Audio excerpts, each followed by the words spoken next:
जय श्री राम दोस्तों। आज दिवाली है और आज मेरे सभी सब्सक्राइबर, मेरी फैमिली, मैं आप सभी को दीपावली की हार्दिक शुभेच्छा बोलता हूं। और मैं चाहता हूं कि आप सभी पर जिसने जिसने सब्सक्राइब किया, जिसने मेरा व्यूज़ किया, जिसने मुझे नहीं सब्सक्राइब किया, जिसने मेरा व्यूज़ नहीं किया, सभी के लिए माता लक्ष्मी आप पर कृपा करें।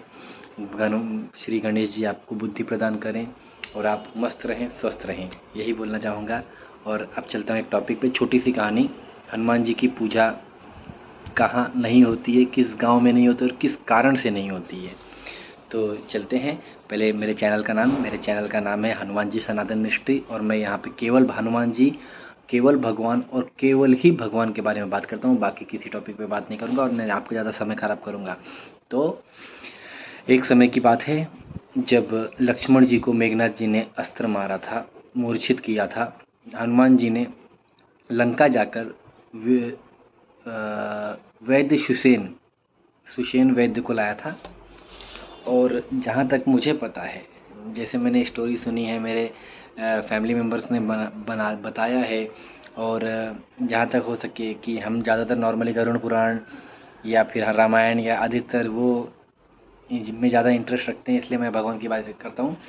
तो उस समय हनुमान जी ने, क्योंकि विभीषण जी के कहने पर, क्योंकि रावण जी ने सबसे बड़े वैद्य सुषेण को अपने यहाँ पर रखा था ताकि कहीं से भी उनके राक्षसों को या उनके सेनापतियों को, उनके सैनिकों को कोई तकलीफ़ हो या तो फटाक से उनका झटपट में इलाज हो सके। इसके लिए दुनिया में सबसे अच्छे वैद्य सुषेण को माना गया है, और वो अद्भुत चमत्कारी औषधियों के बारे में भी जानते थे, इसलिए उनको रखा था रावण जी ने, हमारे महान रावण ने। तो जब उनको ये सब वैद्य मेघनाथ जी ने उनको शक्ति मारी थी, तो सबने बोला कि कौन से वैद्य से इलाज अच्छा होगा। तब विभीषण जी ने कहा कि लंका में जाकर आपको वैद्य सुषेण को लाना पड़ेगा। तो उस समय पर हनुमान जी लंका गए, सुषेण वैद्य को उनके घर सहित, जैसे कहते हैं ना घर, वैद्य सुषेण को नहीं, उनके पूरे घर को ही उखाड़ के यहाँ पर लाया था रामेश्वरम में, जहाँ पर वो मूर्छित हुए थे, जहाँ से उनका युद्ध चल रहा था लंका के बाहर और रामेश्वरम के पहले पीछे मिडल में।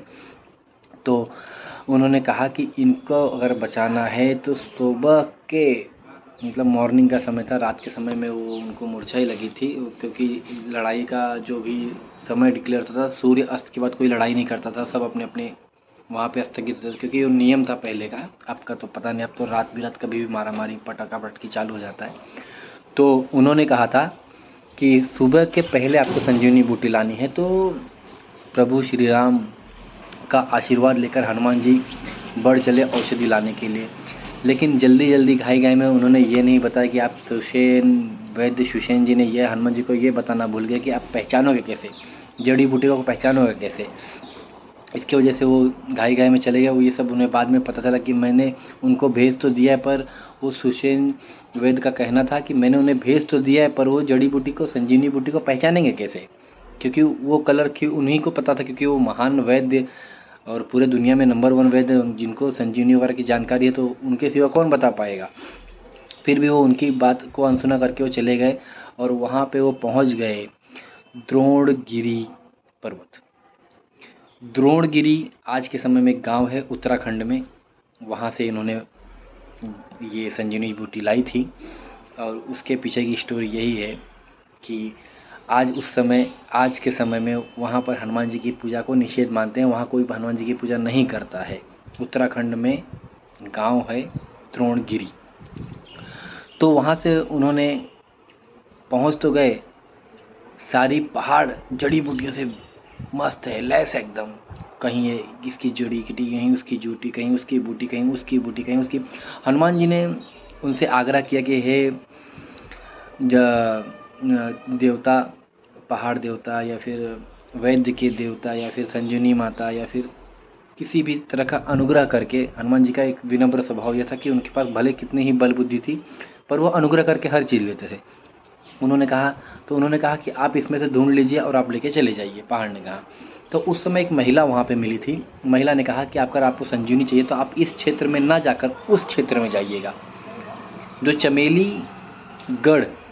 चमेलीगढ़ एक वहाँ पे जगह है, उस क्षेत्र में था। द्रोणगिरी इस तरफ था, क्योंकि पूरे पहाड़ को नॉर्थ साउथ ईस्ट वेस्ट की तरफ से अगर जब आप इस तरफ जाओगे, क्योंकि उन्होंने उस महिला ने उन्हें ऐसे उंगली तो नहीं दिखाई थी, उन्होंने बताया था कि आप चमेली किले की तरफ या चमेली गढ़ की तरफ जाओगे तो आपको संजीवनी बूटी देखने मिल जाएगी या मिल जाएगी आपको। इस समय पर अभी फ़िलहाल तो आपको उस तरफ जाना पड़ेगा। तो हनुमान जी उस तरफ गए, उस तरफ भी उन्हें समझ में नहीं आया क्योंकि सारी जड़ी बूटियाँ चमक रही थी, क्योंकि आयुर्वेदिक अपने आप में एक अद्भुत चीज़ है। तो उन्होंने क्या किया कि एक पूरा पहाड़ ही उठा लिया, पूरा पहाड़ उठा लिया और वो बढ़ चले।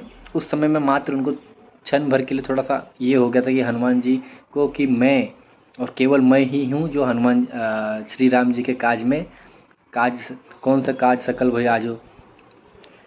तो उनको ये थोड़ा मात्र सा घमंड हो गया था। तो वो जब नंदीग्राम से उड़ रहे थे तो भरत जी को लगा कि कोई राक्षस है बड़ी आकृति में, तो उन्होंने उनके ऊपर बाण चला दिया था और वो धराशायी हो गए थे। उसके बाद में जब उन्हें होश आया तो उन्होंने बताया कि मैं राम काज के लिए आया था और आपने मुझे गिरा दिया। तो उन्होंने अपने भरत से मिलाप भी हो गया उनका, और भरत जी से उनका मिलाप हो गया और उन्होंने ऐसे ऐसे बताया कि लक्ष्मण जी को मूर्छा लगी है, मैं उनके लिए संजीवनी बूटी लेने आया हूँ ऐसे वैसे, लेकिन आपने मुझे गिरा कर बहुत ये कर दिया, अब मैं समय पर नहीं पहुँच पाऊँगा। तो भरत जी ने एक बाण निकाला, कहा कि आप इस पर विराजमान हो जाइए, आप क्षण भर में वहाँ पहुँच जाएंगे जहाँ आप जाना चाहते हो। तो उस समय पर ये बहुत कम लोग बताते हैं, मैं आपको बता रहा हूँ क्योंकि ये मैंने देखा है और मैंने सुना है और मेरे दादाजी ने सुनाया था, मेरी दादी ने सुनाया था, तो इसलिए मैं आपको बता रहा हूँ। उन्होंने बाण पर बैठकर वो दूरी तय की थी नंदीग्राम से वहाँ तक की, श्रीलंका की। तो उसके बाद में वो समय पर पहुँच गए थे। उन्हें संजीवनी बूटी वहीं, मतलब वो पूरा पहाड़ जो रत्नों से बूटियों से भरा हुआ था वो पहाड़ वहीं छोड़ दिया। उसके बाद उन्होंने लक्ष्मण जी को मूर्छा से बाहर निकाला। उसके बाद में भरत मिलाप हुआ। सब कुछ होने के बाद श्री राम जी प्रभु को हनुमान जी ने बताया कि मैं नंदीग्राम से उड़ा था, मुझे ऐसे ऐसे हुआ, मैंने भरत जी से मिलाप किया। तो उन्होंने सब कुछ बताया और यही एक इतना कारण है कि आज के समय में हनुमान जी की पूजा द्रोणगिरी पे नहीं होती है। और दूसरी बात, वहाँ पे कोई भी शुभ कार्य हो तो वहाँ पे महिलाओं को शामिल नहीं किया जाता, क्योंकि एक महिला के कारण वो संजीवनी बूटी वहाँ से उठाकर कहीं और चली गई। इस कारण से वहाँ पे किसी भी पूजा में महिलाओं को मान्यता प्रधानता नहीं मिलती है। किसी पूजा में उसको उनके बनाए हुए भोग तक पूजा में नहीं चढ़ाया जाता है। यही एक कारण है कि द्रोणगिरी में हनुमान जी की पूजा नहीं होती है और ख़ास करके महिलाओं को वहाँ पर सम्मिलित नहीं किया जाता है। अगर ये आपको जानकारी पसंद है, अच्छी बात है। अगर आपको जानकारी पहले से पता थी, ये और भी अच्छी बात है। और अच्छी बात इसलिए है कि आप लोग भी सनातन धर्म को प्रसार करने में और हमारे आयुर्वेद में, और जो हमारे सनातनी लोग हैं जिसमें रामायण, महाभारत, गरुड़ पुराण, सुंदरकांड आदि प्रमुख है, यहाँ पे आप दिलचस्पी ले रहे हैं, ये आप मेरे लिए भी अच्छी बात है और आप सब लोगों के लिए अच्छी बात है। हमें हमारे धर्म के बारे में जानकारी चाहिए, हमारे ग्रंथों के बारे में जानकारी चाहिए। अगर ये आपको पसंद आई हो तो लाइक, सब्सक्राइब और बेल आइकन पे प्रेस कर दीजिएगा। और धन्यवाद, मेरे 40 सब्सक्राइबर हो गए हैं, मुझे इसके लिए भी खुशी है। 40 से 400 हो जाएंगे, 400 से 4 लाख हो जाएंगे, बस आप सपोर्ट कीजिएगा। जय श्री राम, जय माता दी। और आप सभी को होली, दिवाली, गोवर्धन पूजा, भाई दूज, नए वर्ष की हार्दिक शुभेच्छा मैं एक साथ में बता दे रहा हूँ आपको। धन्यवाद।